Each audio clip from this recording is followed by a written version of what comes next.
Welcome, ladies and gentlemen, to the second episode of Season 2 of Film Insiders. We're located at the studio of Noble Wolf, and today we have with us Joakim Tutturen, a great gaffer who I've met here in Oslo.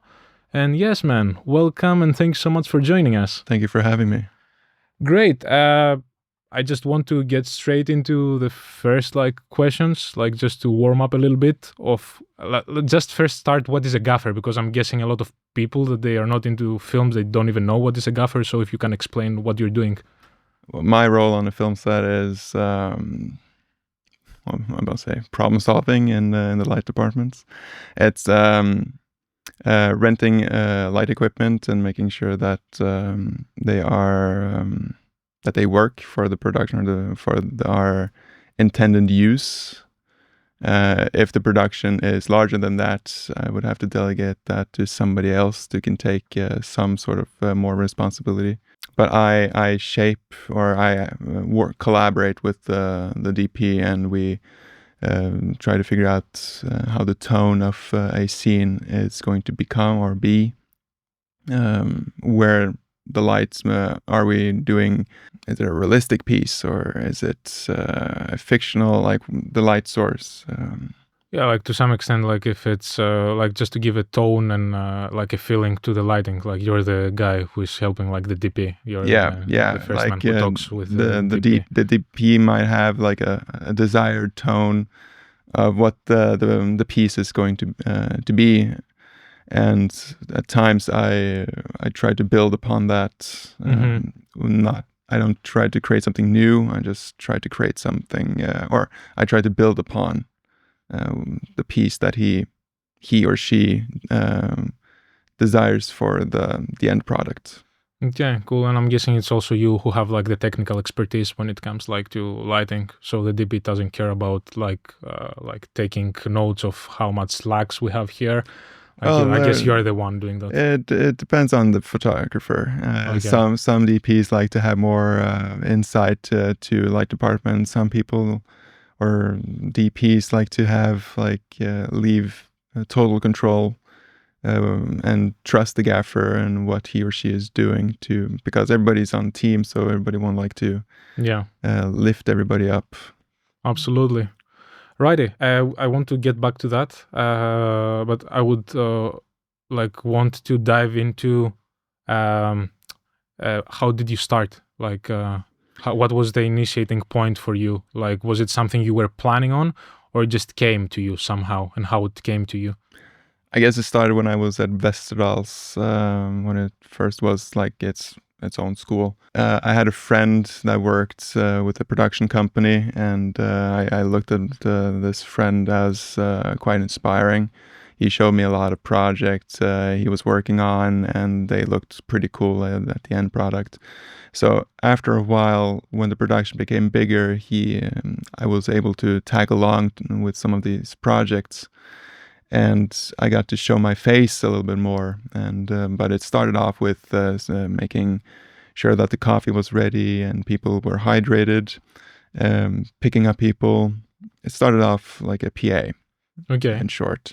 But afterwards, there was the lighting department. One of the heavier departments was lacking in manpower, and sooner or later, my friend became more associated with the department of lights, and I tagged along as well.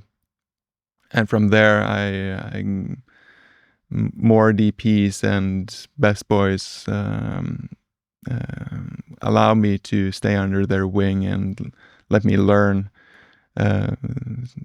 through their ways, and I stayed in that department. Nice. It was not really somewhat planned, but I knew that to stay in film and the industry, I had to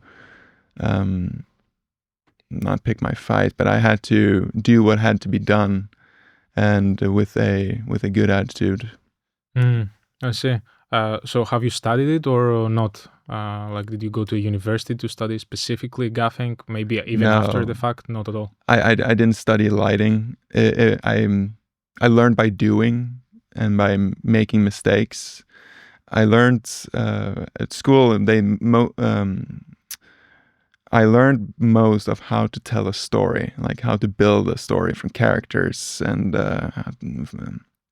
but I I learned most of lighting by doing, and like what is tungsten, what is HMI, but the curiosity got the best of me, and I ended up in doing more lights, and because it was scary. Yeah. I know that electrical power, if you have a lot of fixtures on set, there must be great power to get and to use these fixtures with. And that kind of scared me, but it kind of made me interested to figure out more and do more of lights, even though it was really challenging and hard. Yeah, I see. And what were the sources? You know, how did you get to learn? Because electricity is an extremely technical infused reality, right? Yeah. So how do you go about learning that? Like, did you ask around on set, or did you research on the web? It was a bit of both. I asked. My friend was probably more interested, or he asked like the good questions, the right questions. So the most question he asked other DP, or not DPs, but other gaffers, he would then spill it on me, or he would tell me, and I was there listening and fascinated, and I went to YouTube of learning why LEDs at the time could not compete with HMIs, and tungsten was the DP's, what should I say, wet dream of how the light feels on the skin, or like how it visually treats the skin. I learned by doing, I guess, by looking at what each fixture type would give. So it feels like you're almost saying that maybe universities are not the best way of learning how to gaff. I would say that universities are a good tool for you to, if you wish to go to film school, please do it. Mm-hmm. If you don't feel like going to film school, if you have a clear vision, if you want to do something, go for it. I mean, people learn also by doing. Yeah, absolutely. And also I would argue that I think it's a good idea to go to film school just because of networking. Like, maybe you will meet more gaffers there. And I guess the threshold for making mistake is a lot greater than actually when you're out there and actually have to do a job. You are able to, or you can allow yourself to experiment. Some projects are pure like experimental. Mm-hmm. So the end product will be an experiment within itself, but you do have like the clock and money and resources that is running out.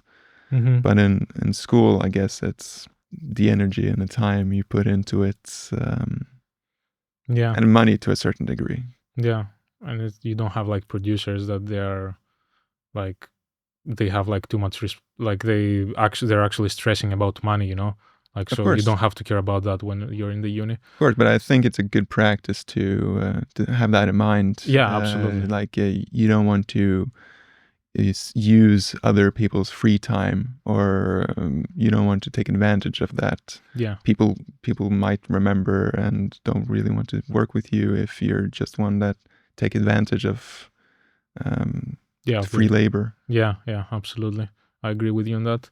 I would also like to discuss a little bit about DMX, because this is another thing that you're doing. Yeah.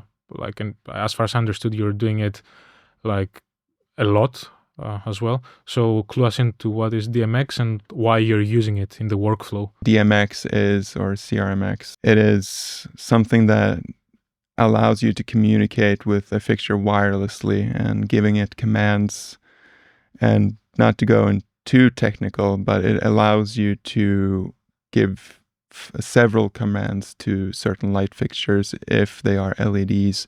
You can also have like tungsten, but you need to have like a receiver and a toolbox to communicate from what command you're giving out.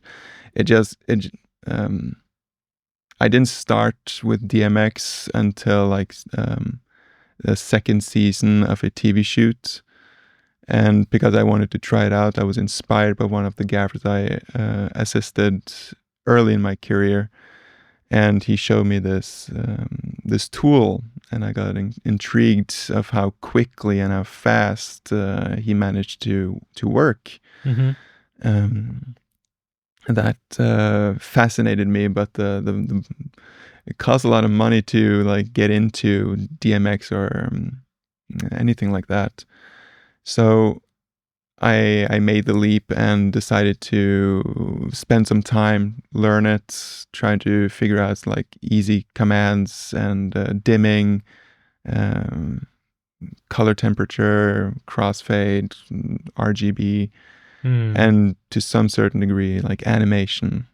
Animation as well. Yeah, like animate like Titan tubes or certain light sources. Okay, that's pretty cool actually. So you can do that from one place, and you control the entire set if your set is filled with LEDs or tungstens.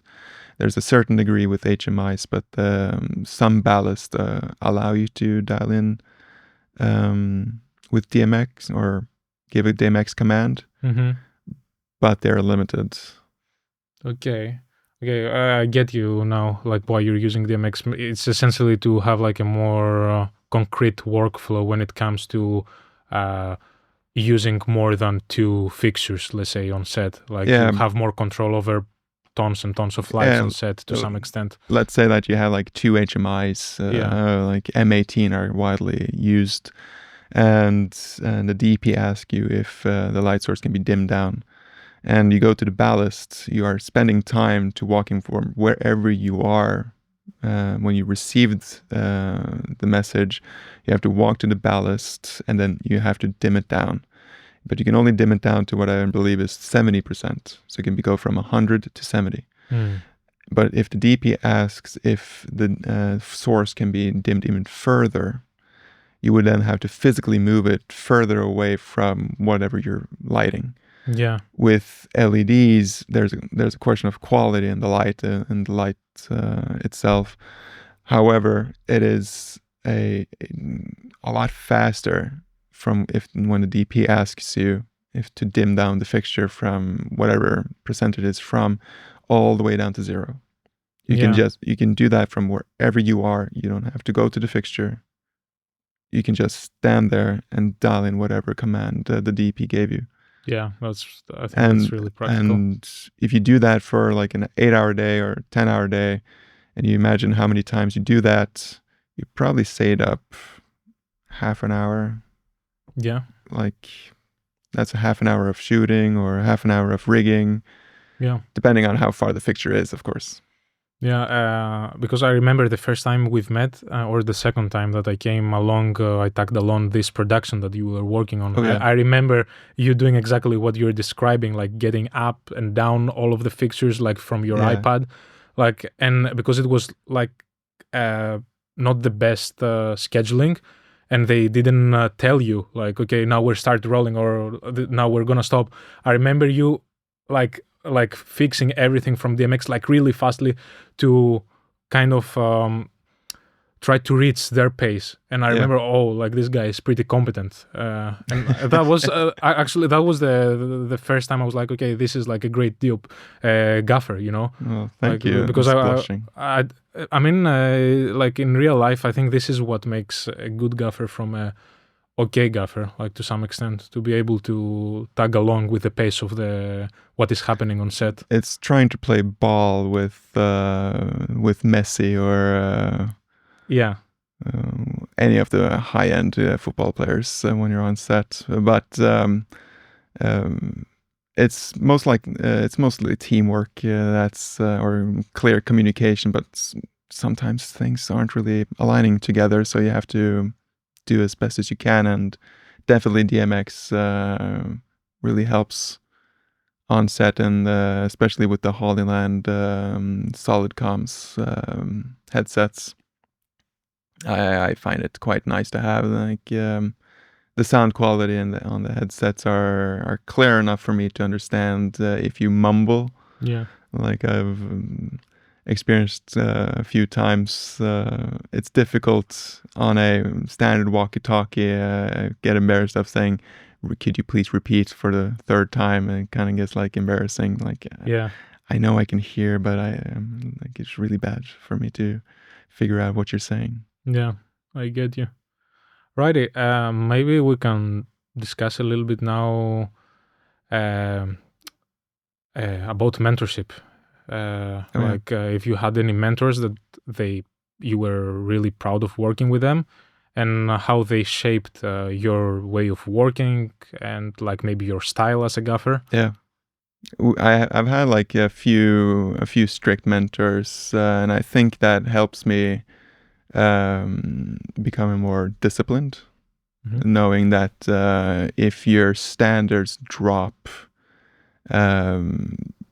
your colleagues might as well might fall into the same workflow. Like if you place, like, say, super clamps in the wrong K, or like in the wrong section,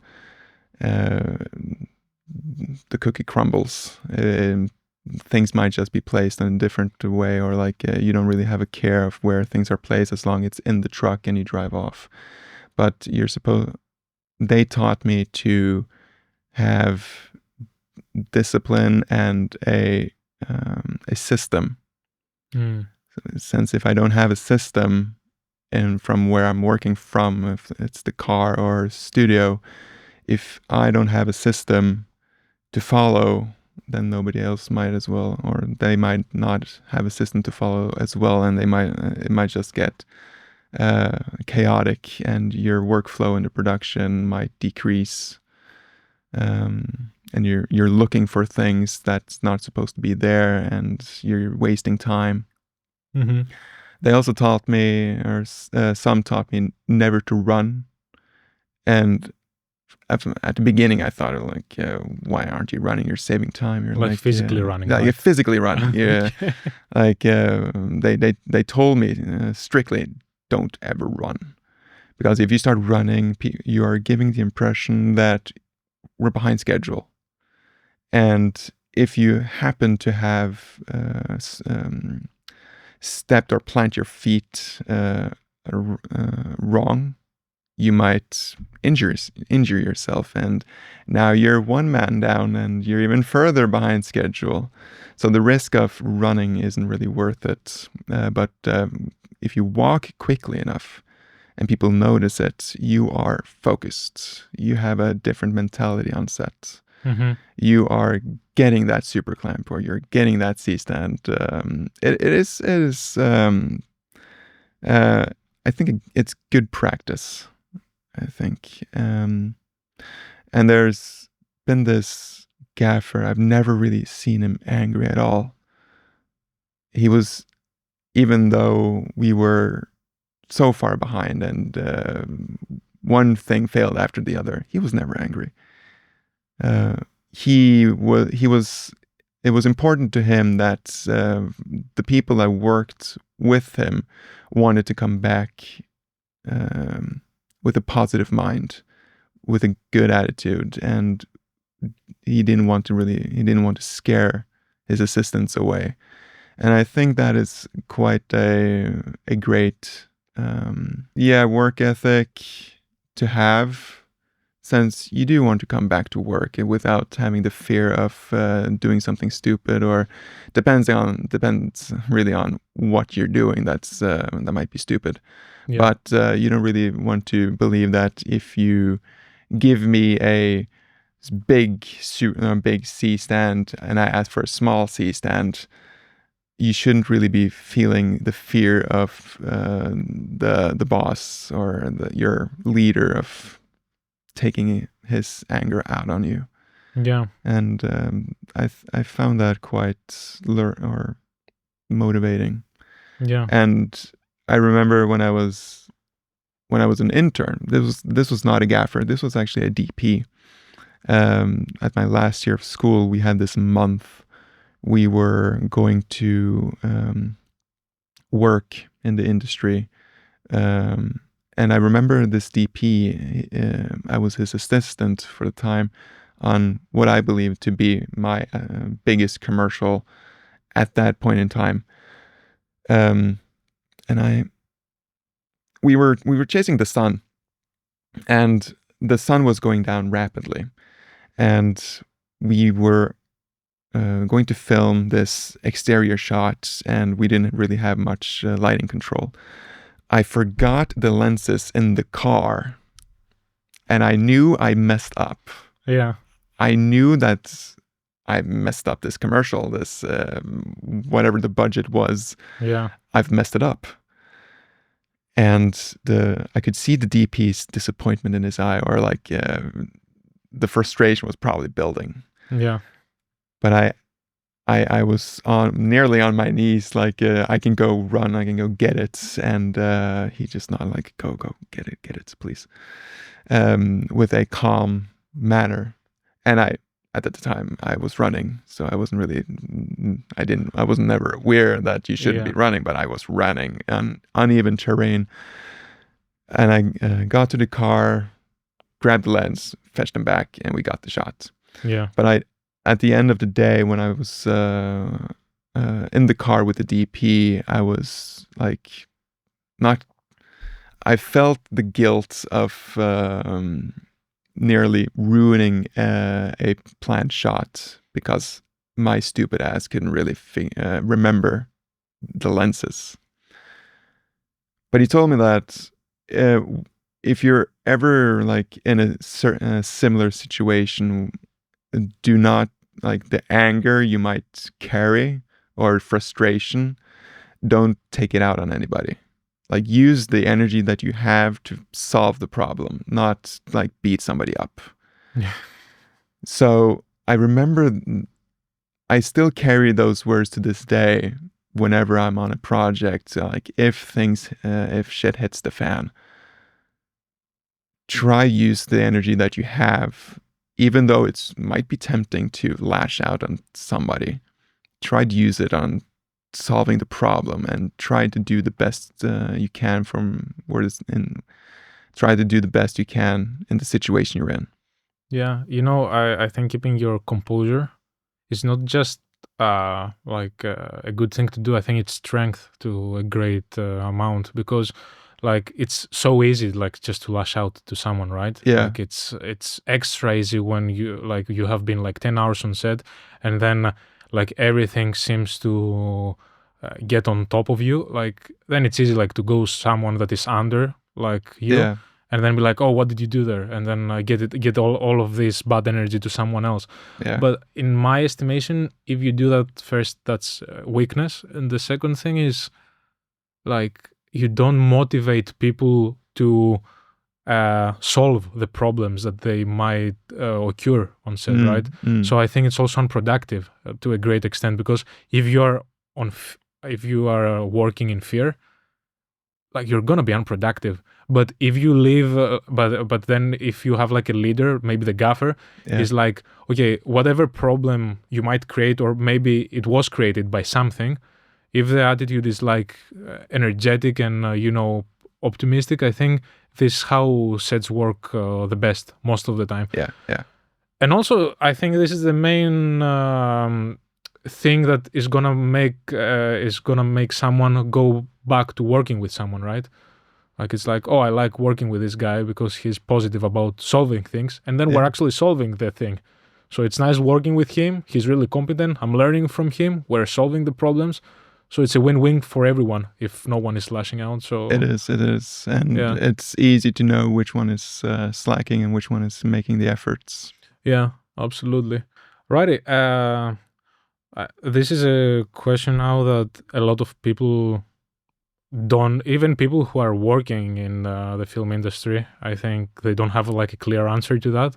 But let's try maybe to kind of solve this mystery. All right. What is the balance between DOP and Gaffer, and who is doing what exactly. We started with that in the conversation, but I want to get back to it because I think it's kind of important, like to get like this mystery solved.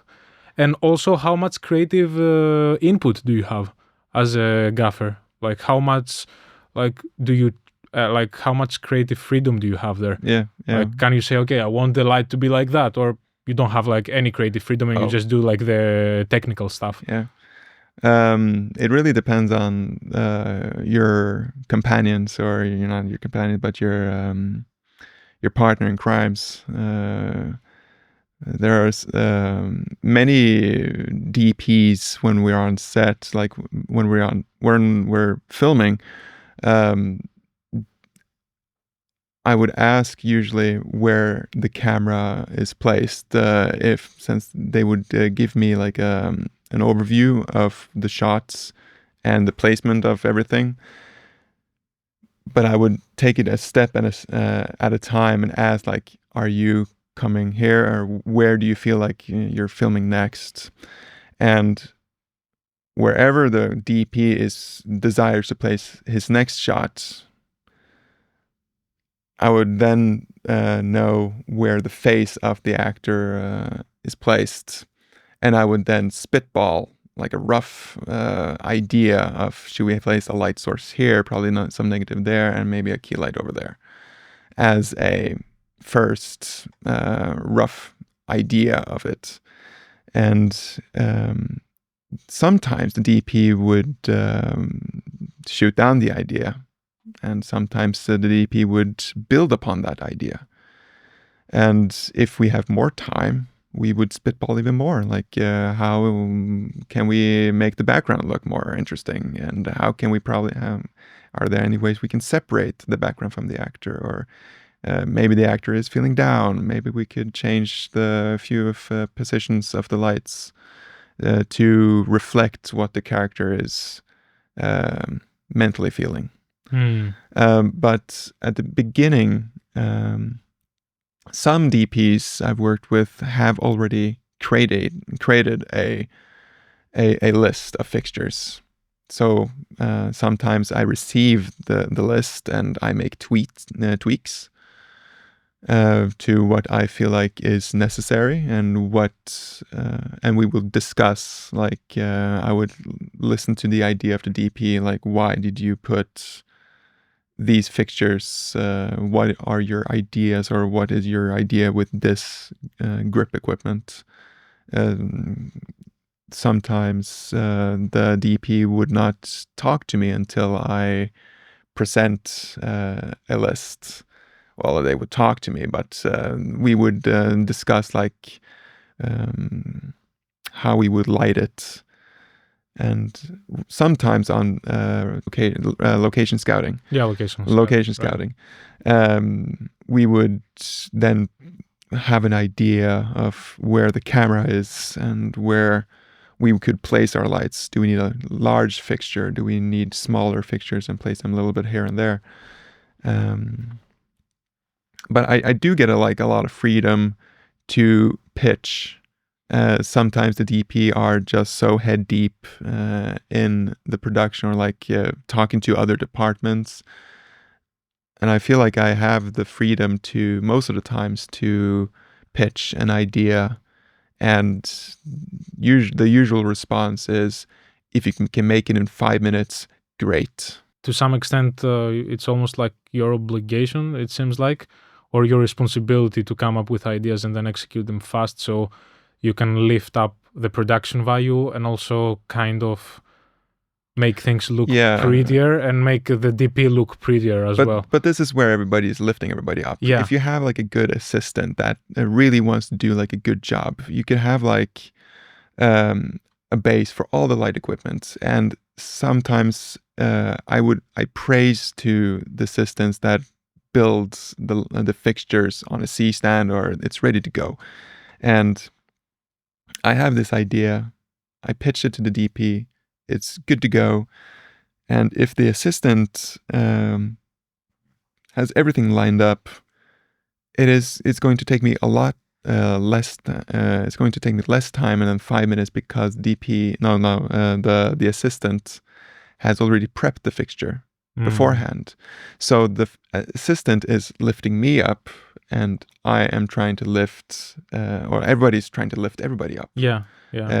Essentially trying to lift up the production. And, yes, and it is important to me. There's been several times when we did this Bollywood music video. It was crazy, and the DP wanted like the light just to hit the eyes. Yeah, I see.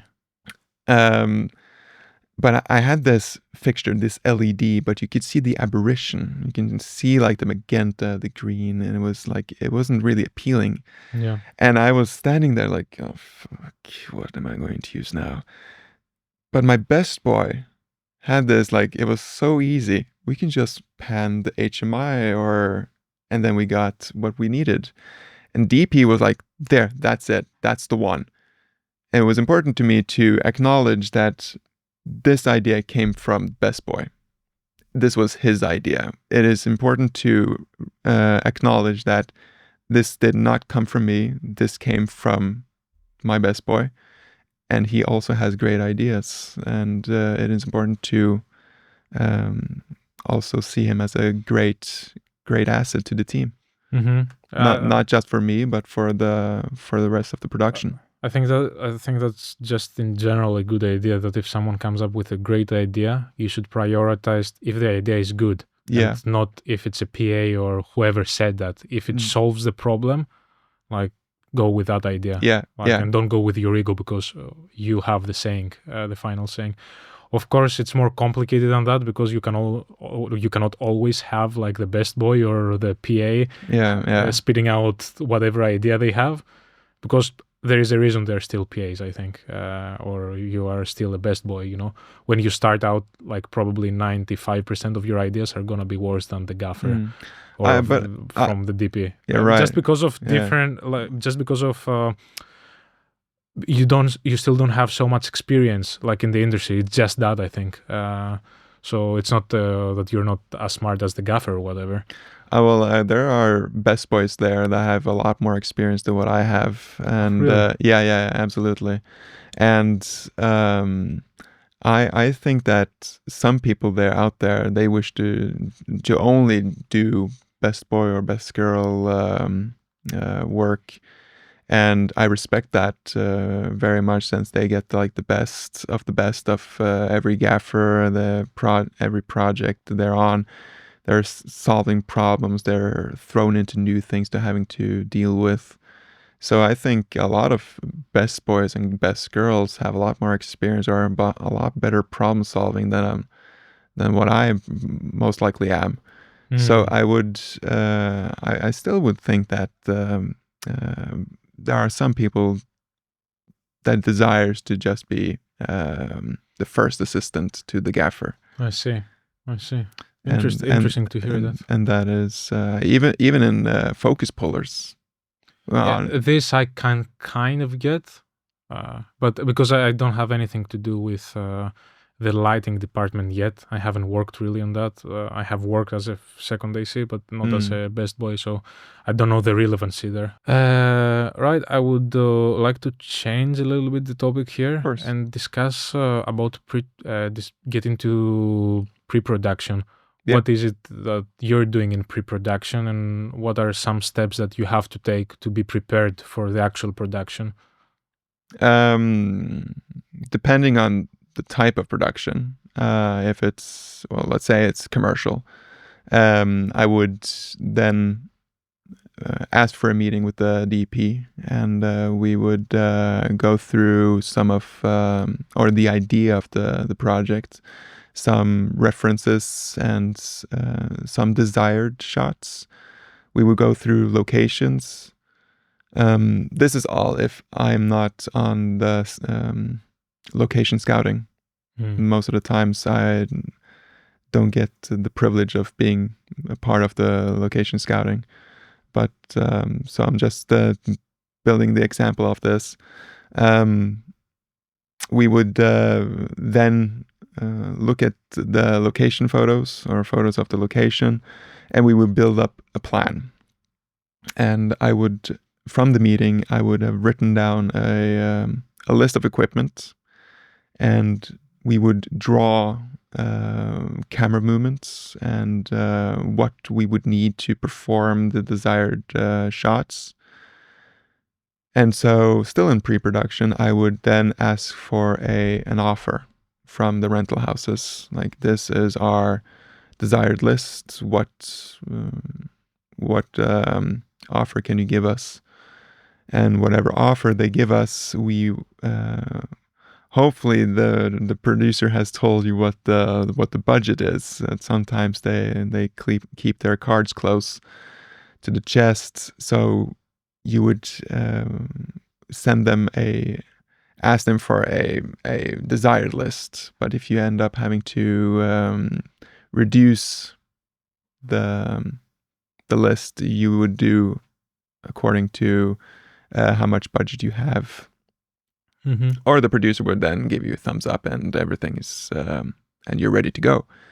But you have to figure out how you're going to get back on track with the compromises you have to make in order to meet the budget standard or the budget requirements. Mm. And then if the project has enough budget, you would find an assistant, and you would ask for a rental car. And then I like to have good practice to just inform when we would desire to have like a checkout and when we are planning to give back the equipment. If it's going to be at nighttime or the day after, and just to make sure that all the logistics are in place before the project takes place. I see.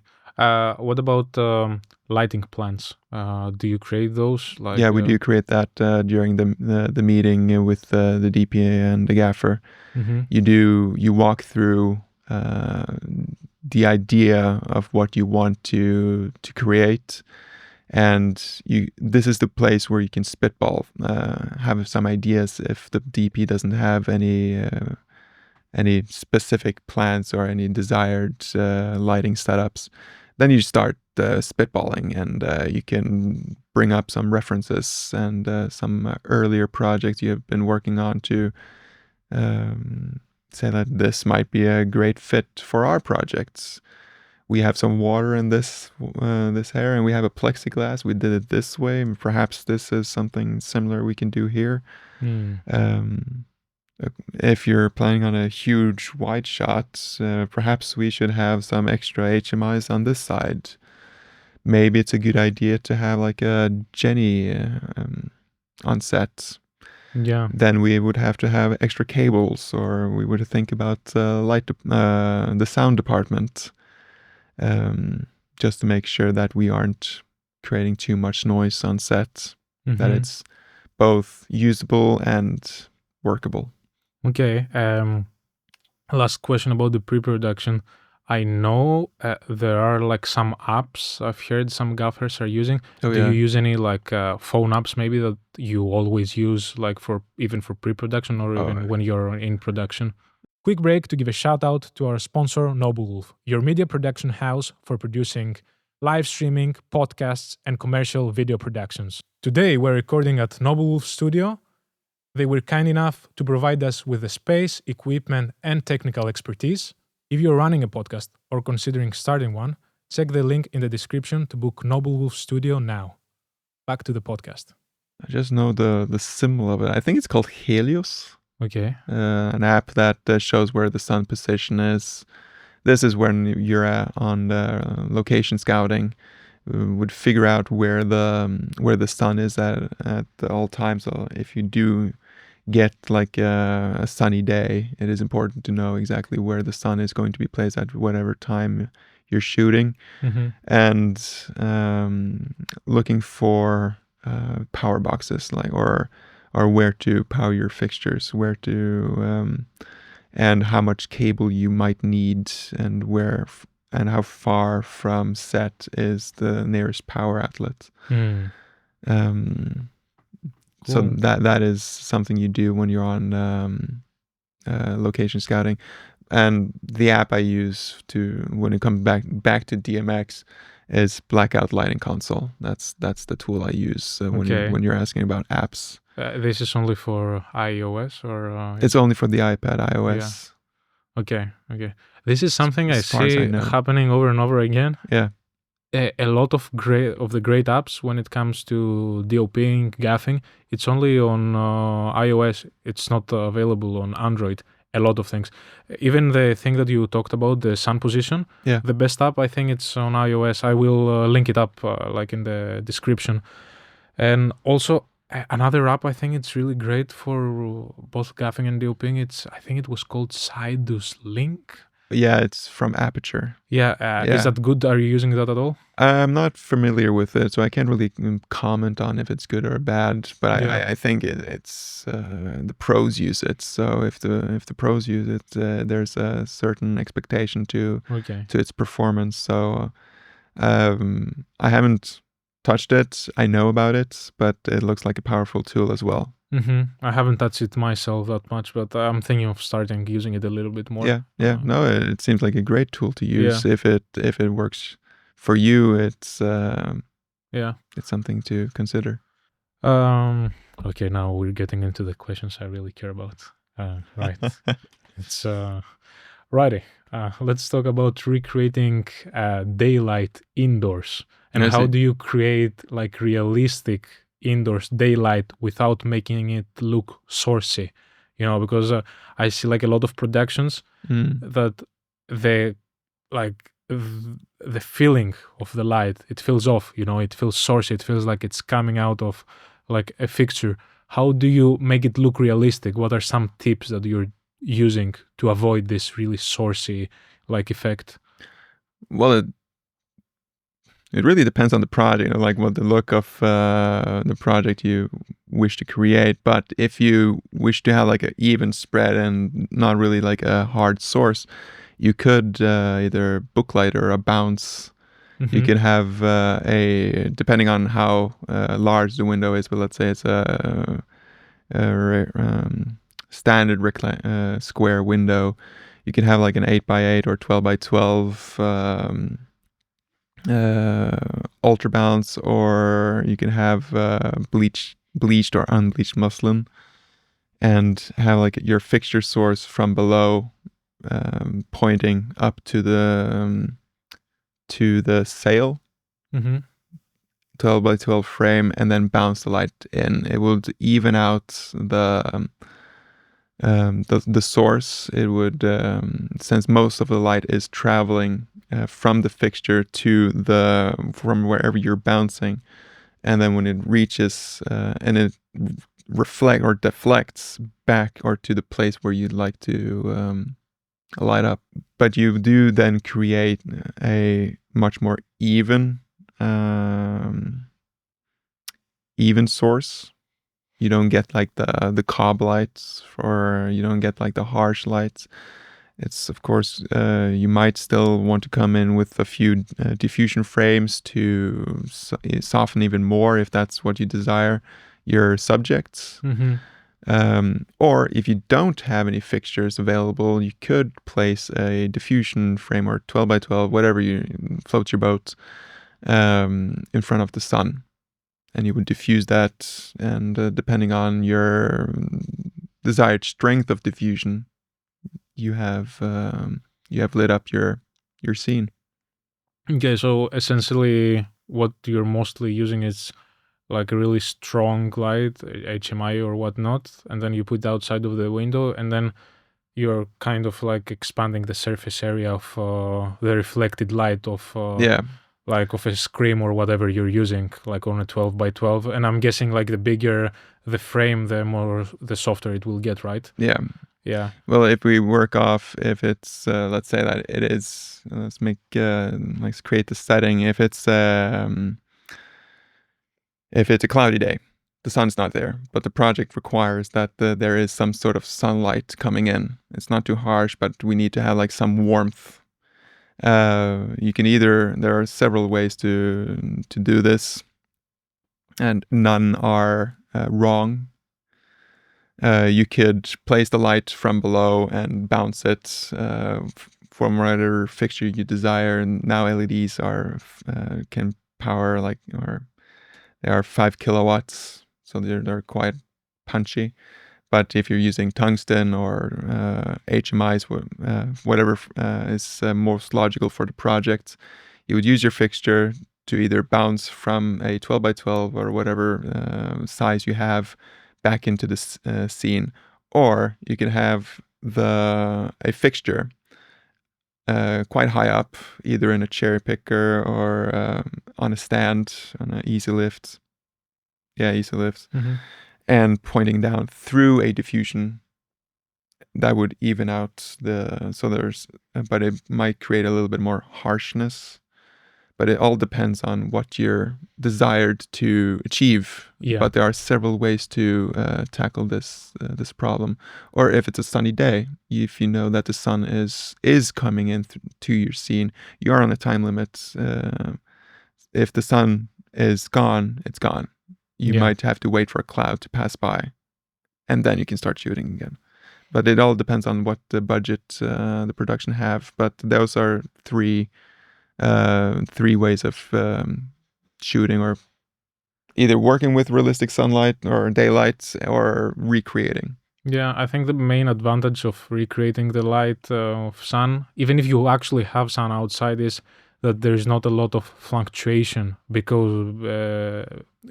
of the position of the sun, Yeah. So you can have like a uniformal look the entire day, so you don't have to stress about how the sun is gonna look. There was this one project where we actually were filming in the middle of nowhere, and we were mostly focusing on using the sun as our main source. And it was actually more efficient and easier to move the set around the sun. So when as the sun was moving, we just moved our set according to where the sun was. That's crazy. So the actors would always have the key light from wherever they were standing, because we moved the set according to the day or the time. And since the background was already blurry, nobody would know. Well, if they knew, sorry. Tried my best. Yes, okay. But it sounds interesting though. Yeah. That you have like to move like the entire set. Yeah, well, it depends on the size though. Yeah. Really, like if you're having a guy runs through a forest, Yeah, I get you. It would take a long time to move 150 people instead of 10. Yeah, absolutely. Righty. Now maybe we can discuss about the importance of negative fill. Oh yeah. And what is it, and what is it doing, and how important it is. Like, if you can clue us into that. You have several tools to create a negative fill. You have T-bars, you have floppies, you have 6090s, you have flags, cutters, and Malton or Duvetine that I understand that some people in the world are using. Mm-hmm. What it does is that if you're wherever your light is coming from, and it hits this Duvetine or Malton, the light doesn't reflect back. It absorbs it. It's black. It doesn't reflect anything. So if you place a floppy close to a subject, you are creating more shadows because the light isn't reflecting from whatever. Like this wall here is darker. It's not really white, but the surface could be reflective. Yeah. And we would get some reflection, but it is created to give more depth to the subject instead of flattening it out. So that's why in white rooms, if you do like to have like a really nice or some depth in your actor, you would probably either place a floppy really close to the subject, Or if you have like a big shot, you could probably negative the entire wall, or to perhaps prevent any lights to reach back at the subjects. Yeah, I think actually what you're saying here is really important for people to understand that like if you're really close, Yeah. like if you have a tight shot, easy, like you can have like a flop really close, like it's gonna create like really nice contrast. But if you go like on a wider shot, that means that you need to go much bigger to have like the same effect with your negative. Yeah, that's not always the easiest things to do. Yeah.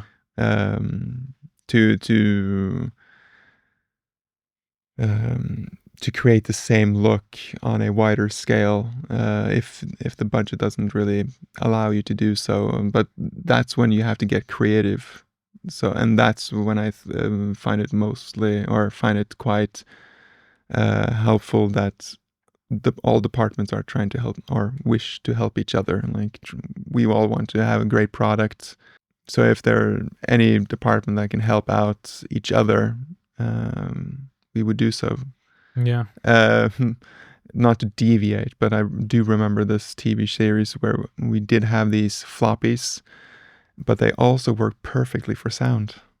Really? Yeah. In which way? Because if you had like nothing in a room, like it was totally emptied, you would have like a lot of echo. Sound would bounce off everywhere. But if you have like a floppy or a T-bar placed on certain areas of the room, they would also absorb sound. So you would have less echoes. True. And we did have this air conditioner in the ceiling, and we didn't know how to turn it off. And the sound department asked, like, is there anything we could do? And by the looks of it, it looked like it was a perfect 120 by 120. So we just attached a floppy in the ceiling, and apparently for sound department that worked. Yeah. So it also to reduce light and also to reduce echo. Yeah, you're actually right about that. Yeah. That's really interesting. I have like a pretty similar experience actually with that. Like it was actually a fan in the ceiling. Yeah. And then I didn't like the bounce from the ceiling. I was like, okay, I'm gonna put it there. And then the sound guy was like stressing like big time. Yeah. And then he comes back and he's like, oh, what did you do? And I was like, what did I do? And he was like, the sound is not there anymore. And I'm like, okay, that's good. So yeah, I can relate to this story like 100%. Yeah, we can talk about like shooting in sunlight. Like when you're shooting in sunlight, what is your toolkit? Like if you let the sun just directly hit your subject, or if you diffuse by a butterfly frame, what is like your kind of most used toolkit when you're coming like to shooting under actual sun? If we're basing on of exactly just natural light, yes, I would bring a 12 by 12, 8 by 8 in different diffusions. I would also bring negative butterfly frames and smaller pieces with floppy or diffusion frames in different sizes and a bunch. I would also have shot bags to keep things on the ground, and for the butterfly frames, I would bring rope. Okay. And ground stakes and a sledgehammer. Sledgehammer. Okay. Because I learned that if you place shot bags on a butterfly frame, it creates a sort of false security. If there is a huge wind, or if there's a lot of wind that abruptly arrives, you could end up having to see the frame fly away. So if you place a 1 or 2 or 3 sandbags, you're just adding more weight from what can be an inevitable liftoff. So I learned from a quite talented gaffer that you can place one sandbag to meet their trust or the feeling of being safe, but you should always have attach it with some rope and attach it to the ground with some ground stakes. It is the best practice. Of course, you will move the butterfly frame a lot slower, but I would rather move it slower than having to watch it fly away. I've never really wanted to see that butterfly frame, whatever size. Yeah. If it's the 20 by 20, I never wanted to see it fly away. I always wanted to see it standing on the ground. If it's 20 by 10, it starts flying. I don't think it's coming down. Yeah, soon. No. I would redact my name from the credits if that ever happens. I mean, if it's like a 20 by 20, like it's really dangerous if you don't have like the grip. It's good. Dangerous regardless of size. Yeah, that's true. Right, I'm interested. I forgot. I also want to bring mirrors. Yeah. Actually, this is what I was gonna ask you about mirrors. I was forgetting that I also want to bring mirrors. Okay. To give some edge to the subjects we are filming, just to separate them from the background, and probably a few nets as well, just to reduce the intensity. Not necessarily diffuse, but just to reduce the intensity of the lights.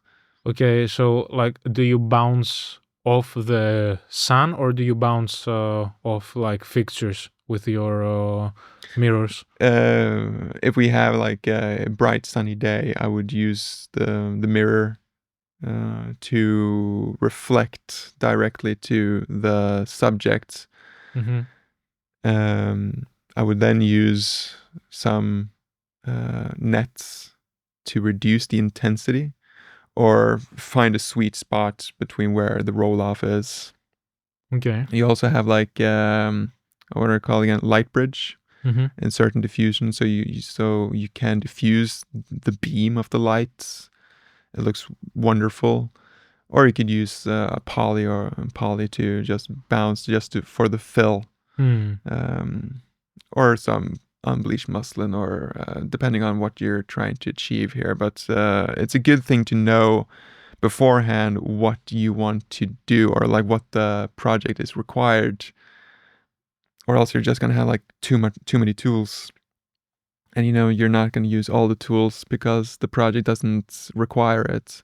So I think beforehand, to know exactly what you're going to need, you should know what project you are going to create. If you have the luxury of having several assistants and a huge light truck, go for it. I mean, but if you're on a budget, you have to figure out, or you have to know what you are filming, what's going to be your main weapon of choice, because I don't really have the luxury always to have with me whatever I want, so you have to make a smart decision to what to lay off and what to keep. Yeah, I agree with that. Like, especially when there is not much budget, it's a good idea to know how to work with little as well. So that's, I think it's a good practice when you start. Like, if you can use whatever you have in your disposal, you're just setting up yourself for success, in my opinion, because then you can work with whatever. You have to figure out, or you have to know what's good to have, or like what's a must-have and what's a bonus thing to have. Yeah, absolutely.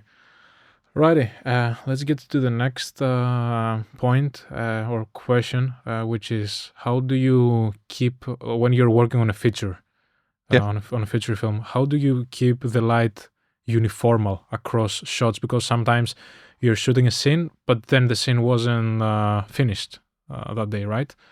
How do you go the next day and have the exact same levels and the exact same look, the exact same contrast? Like, is that like through keeping notes of measuring the light with a light meter? How do you go about that? I assume we are then inside. I would, if it is then announced that, if it's announced that we will have to pick up the scene from where we left off the next day, I would then save the look on the iPad, so that I can charge things if they need to be charged or whatever that is required to be prepared for the next shoot day. And I would just press the button and everything would then be just the way it was when we last left off. But it's a good practice to save every look, or if you're moving camera and you dial in a few new values, I always find it a good practice to save the changes and just name them in an easy way. If the DP has like created numbers, scene, yada, yada, yada, shot, yada, yada, yada, and you would replicate that into the program with numbers, knowing exactly which scene it's from and which angle and shot it is, so that if you ever go back to something, I can just press the button and know exactly which fixtures have what values. And I know then for certain that I can confidently say that these are the values we worked with last time we were at this shot. Do you use a light meter for this reason, or you just writing down like what was the value and how many meters away I was? I should probably have like a light meter, but I don't. I don't really have the luxury of taking the time and measure lights on set, unfortunately. But there is one light meter that's hopefully coming out soon that I would like to have in my hands. But usually I would note everything on blackout and use that as my and in live plot I know exactly where the fixtures are placed, and because I don't always have the luxury of measuring the actual lights. Of measuring it takes. I absolutely agree. From I'm only using like light meter when it's really necessary. Yeah, I've done a few analog films, and I didn't have a light meter then either, but I did. I was lucky enough to borrow one, and it's not too difficult to know or how to use. You just dial in whatever the camera settings and the film you're using. Yeah, for me the best thing I'm using, because like for me, even if I'm a DOP, because I'm working so far in smaller productions, what I found out is like this tool called L zones. Yeah, like this I love. Like essentially it's just like a false color with stops of light, and this is so cool, and it's calibrated universally for like all of for different camera setups. And I think as long as we get to the point that all of cameras have like L zones integrated into them, I think that this will render light meters useless. Because like imagine having a light meter in the camera. Like for me that would be like a dream world if we had that. Yeah. And then it's so easy. You just go there. You are like, oh, here I was like 2 stops under like middle gray. Like end of the story, I just write that down. Like for me, this is like I'm just hoping it's gonna get a little bit faster, and they're gonna have it more and more like into like commercial used cameras like Blackmagic or Sony. Yeah. Like I think in the next 5 years, I guess like Sony is quite far ahead, or like it's getting close to that sort of vision. Yeah, it's like this guy from the US who created this thing. I don't remember his name. It's like he's pretty proud of this thing. If you hit like L zones, like he put like the patent under his name in the US. He has all the reason to be proud of it. Yeah, but I think it's a really cool thing. Righty. What are your favorite light modifiers? Like something that you're like, oh, I really like this light modifier, like for whatever reason. Like I know that it's kind of dependent on the project, but something that you're like, okay, this light modifier is like pretty cool. I like to use it in most of my productions. Yeah. Most of the time I always have like somewhat of an Astera product with me. It always sneaks in, but I really enjoy the light sock. Yeah. and the grids. Okay. I really like to have like control of where the light is traveling, or having the option to control, like to snevver in the lights through a modifier. So I think the somewhat whatever Astera product I have on set, I always like to have a sock with me, a light sock, and a grid, just because I know it's so versatile, and if I have to be real quick, I can just stand above the actor with the light source in my hand with a grid on it to just give a little bit more of a hair light.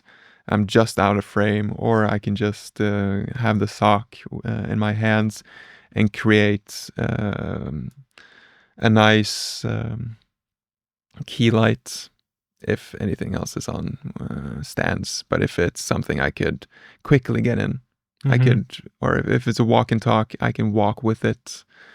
It's quite versatile. Yeah, absolutely. Right, we're heading like to the last two questions now.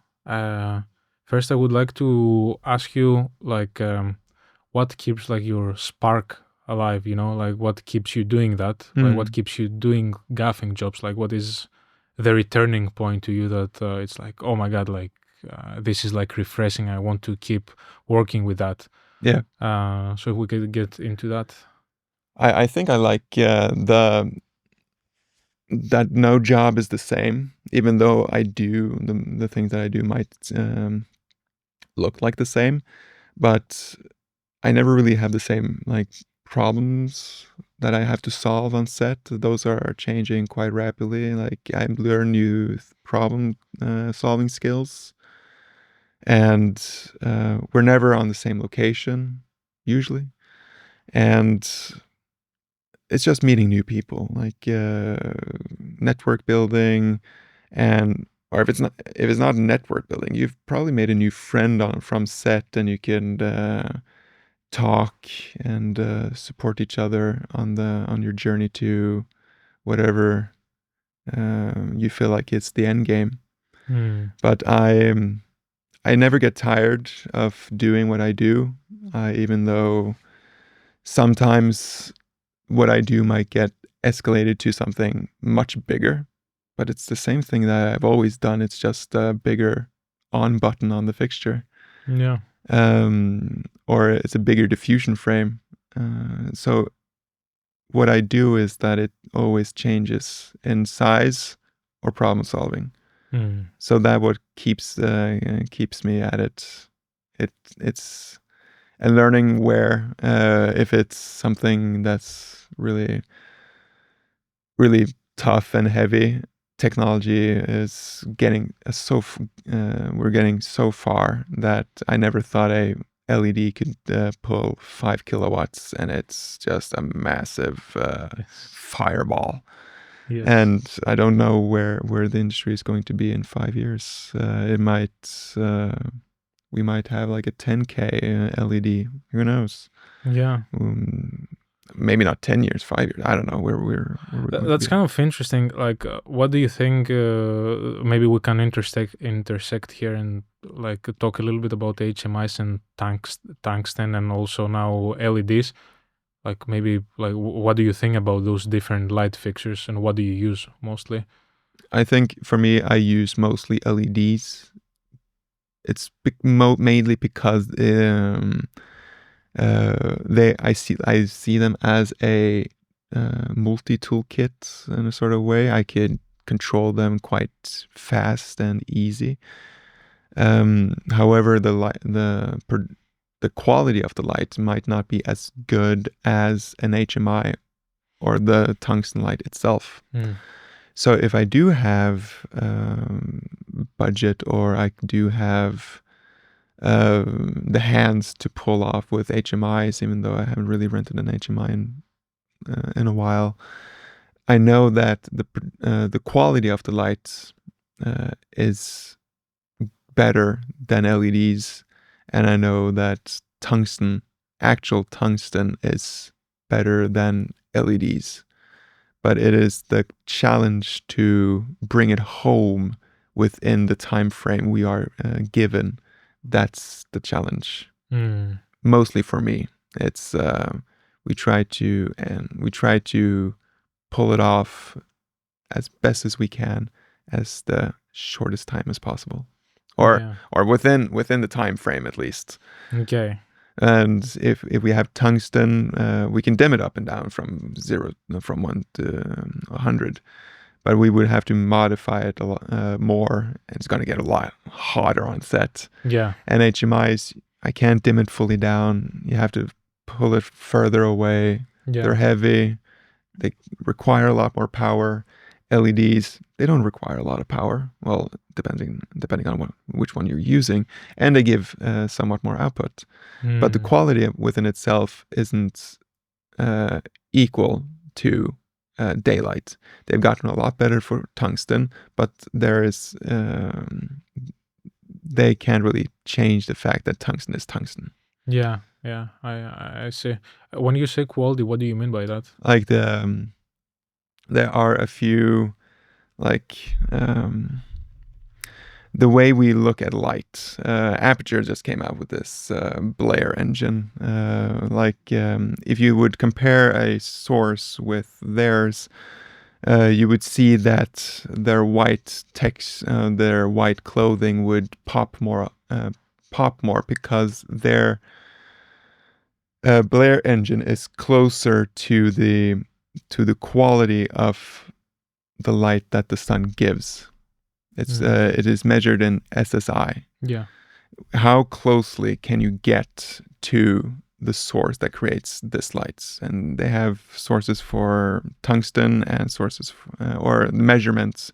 That's what you're comparing it to. Like, how good is it to the actual thing? Yeah, how close is it? The spectrum, exactly, like to the spectrum of light. Yeah, and you would also and LEDs has gotten a long way. They've been quite good with tungsten. Yeah, they're really close, but they're still not there with daylight. But you can't, with my eyes, I can't see exactly. Yeah, with mine as well, I cannot really see the difference. But maybe a colorist, a real professional colorist. But colorists can most likely see the difference when working with the projects and post-production. But it is how anything reacts with the light we are producing that like this table would probably react to a little bit different with if we brought it outside. It would not look the way we would see it as in here in this controlled environment. Yeah. Righty, let's get to the last question. If you can give like a message like to younger filmmakers or to aspiring filmmakers or gaffers out there, or people who have been in the industry, like a message about like where is the industry going when it comes to gaffing, like where do you see we're going with that, and if people should jump into gaffing, like I think people should understand if you are planning to become like in the light department, I think it's a great thing to jump with a best boy or girl, to tag along, to see how thing works, and then sooner or later probably climb the ranks to a to a gaffer. If you are, I've met more people that desires to be in the camera department. But if you wish to become a DP, please learn to gaff or to light. I think it's important to know what you're asking of the lighting crew, what they're going through, but you are the ultimate leader for the team.